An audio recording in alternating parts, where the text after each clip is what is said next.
yang sangat santai sebetulnya, tapi kalau di apa namanya disentil-sentil gitu ya gue gigit, gue telen sekalian gitu.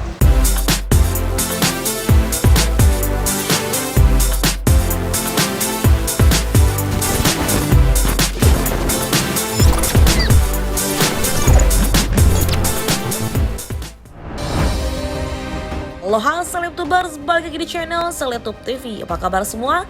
Kali ini gue mau ngupdate berita terhits dari para seleb di tanah air yang harus banget kalian kepoin. Sebelum kita lanjut, di subscribe dulu guys. Usai penangkapannya di Polres Kota Serang waktu lalu, kuasa hukum Nikita Mirzani, Fahmi Bahmit, buka suara. Ya, penetapan kasus Nikita Mirzani perihal dirinya sebagai tersangka atas kasus Undang-Undang Informasi atau Undang-Undang ITE, pemeriksaan itu pun terbukti sebagai laporan dari Dito Mahendra.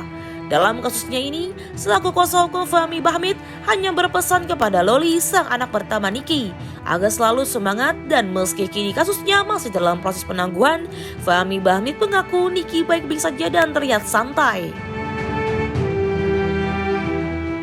Saya juga barusan datang dari Serang, sudah ketemu Niki.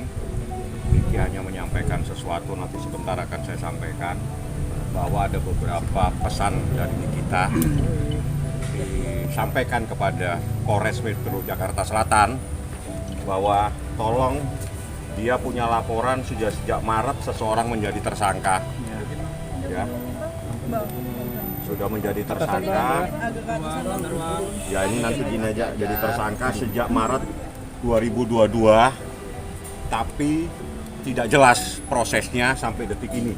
Ini kita minta supaya proses penegakan hukum itu, kepolisian itu menegakkan dengan cara yang sama sebagaimana yang telah menimpa dirinya. Itu pesan kepada saya, ada beberapa laporan polisi dan ini yang paling catatan dia jadi tersangka. Saya tidak perlu sebutkan siapa yang menjadi tersangka, biar saya sampaikan kepada kepolisian.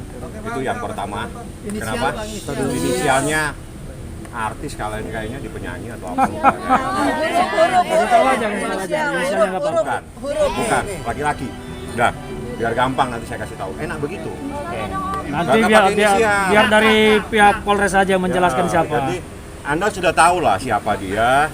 Ada 2 orang yang di dalam surat ini sudah menjadi tersangka sejak bulan Maret, tapi tidak jelas ini sudah bulan Oktober. Nggak tahu nih prosesnya seperti apa, tapi ini kita luar biasa sekali. Kepolisian menerapkan proses penegakan hukum yang berbeda. Jadi dia minta, tolong Bang sampaikan kepada Polres, perlakukan proses hukum itu yang sama kepada setiap masyarakat. Bang, jadi Bang, penangguhan seperti apa Bang? Nggak ada stres. Nggak ada stres, dong dia cuma Nggak ada stres, gitu. baik-baik aja. Santai-santai aja. Bang, proses penangguhan Masih dalam proses, Masih dalam doain proses. aja. Kitanya baik-baik, Baik-baik sehat saja. saja. Sehat.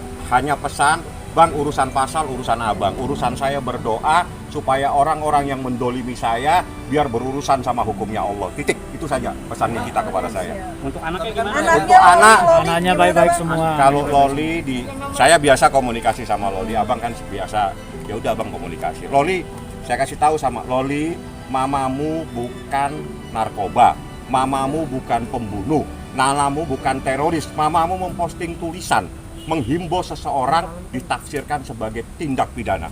Kamu santai saja, semangat. Udah itu aja. Tak hanya cekcok dengan sesama selebritis, Nyai Sapa Nikita pun juga kerap berseteru dengan sang mantan suami. Meski begitu, ia terlihat tak ambil pusing. Ia pun mengaku santai asal tak diusik. Belakangan ini, pria yang nyentrik dengan rambut gondrongnya kerap berseteru dengan Nikita Mirzani. Ia pun mengancam akan mengusut orang-orang yang membantu Nikita Mirzani. Meski ia mengaku prihatin dengan kondisi Nikita, namun Indra Tarigan berharap agar Niki bisa menjalaninya tanpa berteriak seperti beberapa waktu yang lalu. Niki orang yang sangat santai sebetulnya, tapi kalau di apa namanya disentil-sentil gitu ya gue gigit, gue telen sekalian gitu. Harap bersabar aja, banyak berdoa, ya jalanin aja dengan ikhlas. Dan saya bilang ya jangan teriak-teriak kayak kemarin lah gitu. Teriak kemarin ya gimana Bang? Ya gini, saya ini udah kalian tahu ya, kalau saya sama dia lapor-laporan tahu ya. Nah, saya udah divonis berapa bulan lalu, tapi saya sekarang masih upaya hukum. Kita ngelaporin itu beda sehari doang. tapi saya udah disidangkan. Sedangkan dia sampai sekarang belum disidangkan. Sudah, kasus saya mendem di sini 3 tahun. Tapi saya nggak keluar-keluar. Udah, dan kasus saya udah sempat tahun lalu jadi tersangka. Laporan saya terhadap NL. Tapi tiba-tiba berubah lagi menjadi saksi. Apa dasar hukumnya jadi tersangka bisa menjadi saksi? Coba, kalian pikirkan, ngerti nggak? Gitu. Jadi dia sempat tersangka, berubah lagi menjadi saksi. Tapi kemarin saya ketemu sama Pasar Lama, saya bilang ini bagaimana, saya harus minta keadilan, akhirnya udah digelar, saya udah di lab, mungkin minggu depan nanti statusnya udah naik.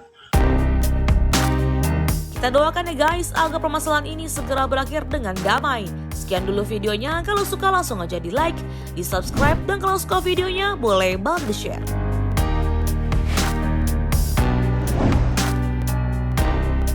Bagi Slaptubers yang ingin idolanya kita bahas, boleh banget komen di kolom komentar. Sampai jumpa, bye-bye!